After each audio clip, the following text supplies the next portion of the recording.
मिलती है तो झारखंड में क्यों नहीं? हम इन्हीं बातों को वहां दोहराएंगे, क्योंकि जब तक सदन में आपका चर्चा नहीं होगा, जब तक देश के सबसे बड़े पंचायत में आपका चर्चा नहीं होगा, तब तक आप अपनी उन्नति की नहीं सोच सकते हैं, आप अपने विकास की नहीं सोच सकते हैं। और आज 23 सालों के झारखंड में झारखंडी इतना जागरूक हुआ है कि 2024 में जब नौजवान दिल्ली में दस्तक देंगे, हम ये तुम पहले रखेंगे कि हम 40% खरीद देते हैं, हमको 40 मिनट का मीटिंग झारखंड पे चाहिए। 40 हमको ज्यादा नहीं चाहिए, 40 मिनट का मीटिंग चाहिए। झारखंड के विषय में कैबिनेट चाहिए। 40% हम खनिज संपदा देते हैं। हमारी बिजली कलकत्ता से लेकर बांग्लादेश तक मंगाती है, हमारा कोयला पूरा देश से चूल्हा जलता है। और आज अगर वो राज्य अपना अधिकार मांगता है, इसमें कोई गुनाह नहीं। क्या कोई गुनाह है? कोई गुनाह नहीं है। आप राष्ट्रवाद के नाम पर क्षेत्रवाद का गला नहीं घोट सकते हैं। आज राष्ट्रवाद का एक मुहिम चलता है। हमने कभी नहीं कहा कि हम राष्ट्रवादी नहीं है। सबसे बड़ा राष्ट्रवादी कोई है तो झारखंडी है। हमने लगभग 25 लाख एकड़ भूमि राष्ट्र के निर्माण के लिए दिया। इसलिए ये ढोंग हमें ना दिखाए। ये आप राष्ट्रवाद के नाम पर हमें गर्त में नहीं ले जा सकते हैं। ये राष्ट्रवाद के नाम पर हमें नक्सलवाद पर नहीं ले जा सकते हैं। अगर आपको राष्ट्र की चिंता है, हमारे इतिहास को खंगालिए, झारखंड के इतिहास को खंगालिए। सबसे ज्यादा अगर पंडित जवाहरलाल नेहरू देश के पहले प्रधानमंत्री ने डायरेक्ट अगर किसी राज्य में कहीं उद्घाटन किया है तो मुझे लगता है झारखंड में किया है। पंचायत डैम का उद्घाटन नेहरू जी ने किया है, सिंदरी कारखाना का उद्घाटन नेहरू जी ने किया है। ऐसे दर्जनों योजनाएं हैं जिनका उद्घाटन खुद पंडित नेहरू ने किया है। तिलैया डैम भी पंडित नेहरू ने किया है। तो आप समझ सकते हैं। इसलिए कोई आप राष्ट्रवाद के नाम पे राष्ट्रवाद का डर दिखा के आप क्षेत्रवाद को खत्म नहीं कर सकते हैं। क्योंकि अगर आप राष्ट्रवाद और अगर आप भारत पे डिबेट करना चाहते हैं तो मैंने एक ही दिन कहा है, पूरे भारत के चैनल के सामने हम डिबेट करने के लिए तैयार हैं। कोई भी आप एक नक्शा दिखाइए भारत का जिसमें एक शासक होगा, कभी नहीं, कभी नहीं। आज आपके पास लिखित भारत का जितना बड़ा इतिहास है, आपके पास लिखित भारत का जितना बड़ा इतिहास है, जितना बड़ा नक्शा है, कभी भी भारत एग्जिस्ट पूरा नहीं हुआ, कभी भी नहीं हुआ। आप अगर भारत के सबसे कालजयी सम्राट चक्रवर्ती सम्राट अशोक की बात करें, जिनके समय में लगभग हमारे पास 7 लाख वर्ग किलोमीटर था, आज 32 लाख वर्ग किलोमीटर है, तो आपको जानकारी होना चाहिए दक्षिण भारत में का प्रभुत्व नहीं था। दक्षिण भारत में आप अगर नक्शा है तो दिखाइए, दक्षिण भारत में, पूर्वोत्तर भारत में अशोक के भी साम्राज्य का विस्तार नहीं था। इसलिए भावनाओं में बहने का कोई वक्त नहीं है। ये वक्त है अपने अधिकार का, ये वक्त है अपनी आवाज को बुलंद करने का। आप किसी कालखंड की बात कीजिए, मौर्य काल की बात कीजिए, आप गुप्त काल की बात कीजिए, किसी राजवंश की बात कीजिए, मुगल काल की बात कीजिए, अंग्रेज काल की बात कीजिए। अंग्रेजों ने भी 1 सेंटीमीटर कहे नहीं छूटा है, लेकिन अंग्रेजों से भी छूटा है। इस भारत की भूमि पर कोई एक शासक नहीं हुआ है कभी। इसलिए भारत और इंडिया के नाम पर भावना मत होइए। हम इंडिया का भी सम्मान करते हैं, भारत का भी करते हैं, लेकिन झारखंडी से समझौता नहीं कर सकते। अंग्रेजों ने भी 1 इंच छोड़ा है, लेकिन छोड़ा है कहां छोड़ा है? गोवा छोड़ा है, पंडुचेरी छोड़ा है। क्योंकि अंग्रेजों के जाने के बाद 2 बार पंडुचेरी आजाद हुए हैं, 1954 में और 1961 में। आपकी जानकारी के लिए बताना चाहिए। तो इसलिए हम भारत का सम्मान करते हैं, लेकिन अपने आर्थिकता के आधार पर झारखंडियत को खत्म करना चाहते हैं, जिसका पुरजोर विरोध करते हैं। इसलिए आज हम महाराष्ट्र गए, वहां के लोगों से मिले, चर्चाएं हुई। वहां भी एक बहुत बड़ा हवाई पट्टी बनने वाला है, लगभग 10 किलोमीटर तक का जमीन गया है। मैं 2-4 लोगों से मिला, क्योंकि बाकी जो भी झारखंड के नेता जाते हैं भाई, वो तो मौज मस्ती के लिए जाते हैं, हम तो कुछ सीखने गए थे। उनसे मैंने मिला, पूछा कि आपके यहाँ क्या पॉलिसी है? बोला जी जमीन लिया गया, बगल में देखिए वहाँ घर दिया गया है, अपार्टमेंट बनाया गया है, वहाँ को कमरा मिल जाएगा, यहाँ जो भी नौकरी मिलेगी हम ही लोग को मिलेगा। मैं ये महाराज की बात बता रहा हूँ। वहाँ लगभग 10 किलोमीटर का एरोप्लेन जहाँ चलता है, हवाई जहाज एयरपोर्ट, लगभग 10 किलोमीटर। मैं वहां के 2-4 लोगों से मिला, मैंने उनसे चर्चा किया कि आपके यहाँ इतनी भारी संख्या में जमीन लिया गया है तो क्या पॉलिसी है। बोला कुछ नहीं, जमीन लिया गया है विकास के नाम पे, तो हम लोग को बगल में अपार्टमेंट दिया गया है। आप बताइए कि झारखंड में ऐसी पॉलिसी है? नहीं है। क्या हमारे झारखंड में ऐसी पॉलिसी है? अब रब किसका? झारखंडी का। राज कौन कर रहा है? हजारीबाग, क्योंकि सबसे ज्यादा स्टूडेंट हमारे हजारीबाग में पढ़ने जाते हैं। रैंक में पढ़ने वाले छात्र किन के? हमारे। वो बिल्डिंगें किन की? बिहारी का। हमारी हैं? नहीं। हमारी हैं? नहीं है। तो बताइए ये हमारी लड़ाई, ये हमारे अधिकार की लड़ाई कहाँ गलत है? जब महाराष्ट्र में मराठी, पंजाब में पंजाबी, गुजरात में गुजराती, बिहार में बिहारी, तो झारखंड में भी झारखंडी बोले तो क्या किसी के पेट में दर्द होना चाहिए? दर्द होना चाहिए। तो आज यही ये लड़ाई है। आज यदि हमारे लोग नहीं जागते हैं, यदि आज हमारे लोग नहीं समझते हैं, तो आने वाले 20-22 सालों में झारखंड एक खंडहर के रूप में तब्दील हो जाएगा। आज अगर नौकरियों की बात करें तो हमारी नौकरियों को यूपी, बिहार, बंगाल, एमपी को बेचा जा रहा है। कल ही आप देखिएगा 2-3 दिन से सोशल मीडिया में एक कटिंग, एक पेपर, एक कागज का टुकड़ा वायरल हो रहा है जिसमें चतरा के किसी शिक्षा विभाग के नौकरियों का जिक्र है, जिसमें 6 का जिक्र है, 1 पलामू का है, 5 उत्तर प्रदेश का। इसी दिन के लिए झारखंड बना है? नहीं। यह इंडिया और भारत के नाम में, भाई भाई के नाम में हमारे हिस्से की रोटी को अगर कोई छीन के खाएगा तो क्या हम चुपचाप रहेंगे? नहीं। पकड़ के कुछ दिन पहले, कुछ महीनों पहले यहाँ 3600 टीचर की बहाली को कंप्लीट किया गया, जिसमें आंकड़े बताते हैं, बकायदा मीडिया के माध्यम से जानकारी मिली है कि 1200 लोग के झारखंडी। बताइए इतनी भारी संख्या में अगर हमारी नौकरियों को बेचा जाएगा, हमारी नौकरियों को लूटा जाएगा, तो हमारी आने वाली पीढ़ी क्या करेगी? क्या हम इसी तरह अपना झोला उठा के, अपना बोरिया बिस्तरा समेट कर, अपने बच्चों को अपनी गोद में दबाकर, अपनी पत्नी को साथ लेकर गुजरात, महाराष्ट्र चले जाएंगे? क्या हमारी यही नियति होगी कि हमने हटे चाहा कि हमने के राज्य में खनिज संपदा, ई राज्य में इतना नौकरी चाकरी, हिये रियाडा, हिये टोल टैक्स, हिये अभ्रक नगरी, हिये इतना सिस्टम, इतना संसाधन, और हमने बेरोजगार भाई के छुआ के कोरवा में लेके, अपन जनियों के संगे लेके कि प्रदेश कि हमने हटे चाहा कि हमने प्रवास के दर्द झेलबे, कि हमने हटे चाहा? नहीं ना। हम तबे बोल लिए कि दुनिया में 2 प्रकार के दर्द बहुत कष्टकारी व्यवहार है, एक प्रसव के पीड़ा और एक प्रवास के पीड़ा।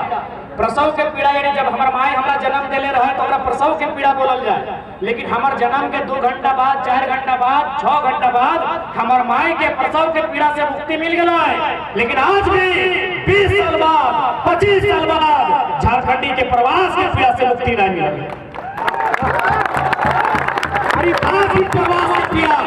जो दर्द बताई रहा है कि आज छोटे-छोटे बच्चा के लेके बूढ़ी मैया घर में है, और आंख में रोशनी न है, बप्पा के कमर में जान न है, लाठी के सहारे चल रहा है, और मजबूरी में महाराष्ट्र में, मजबूरी में कर्नाटक में है। आज तक समस्या के समाधान नहीं बने,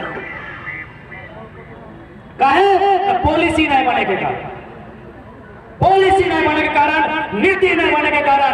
जिस दिन नीति हमने के नेता सबकी नीति ठीक भाई जीता है, जननायक नियत ठीक भाई जीता है, इस राज्य, ये झारखंड राज्य बहुत खुशहाल राज्य है। बिल्कुल सही बात डाले। हमने जब महाराष्ट्र के लिए तो 7 दिन में 3 गो प्रवासी मजदूर यहाँ आए, वापस आए 3 गो प्रवासी मजदूर, अपन जान गंवाए के, अपन जान गंवाए के 3 गो प्रवासी मजदूर वापस आए।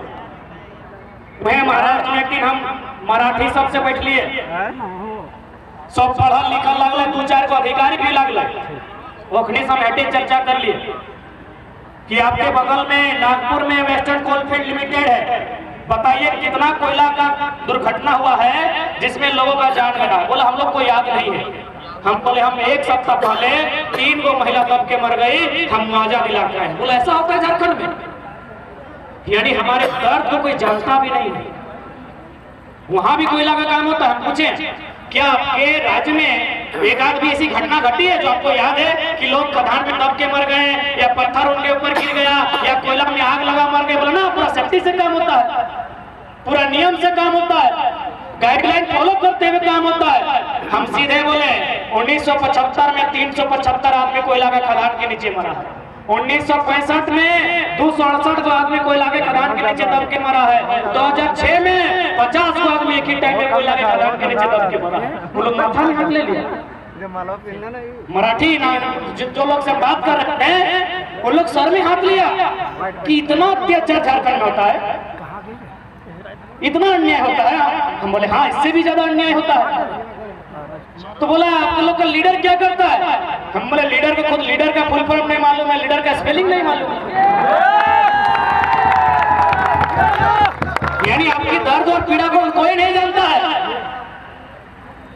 चौपारण का पीड़ा चौपारण में ही खत्म है, बगोदर का दर्द बगोदर में ही खत्म है। इसीलिए पहला प्रयास हम बार बार बोलते हैं कि हम लोग भी पढ़े लिखे नौजवान हैं, पढ़े लिखे छात्र हैं। हम लोग राजनीतिक बदलाव करने पर विश्वास करते हैं, हम सदन में जाकर अपनी बात रखने में विश्वास करते हैं। हम लोग प्रयास करेंगे, हम लोग प्रयास करेंगे, लेकिन यदि सफल नहीं होते हैं तो हम लोग नेता बनने नहीं आए हैं, जुमरा का पहाड़ खा लिए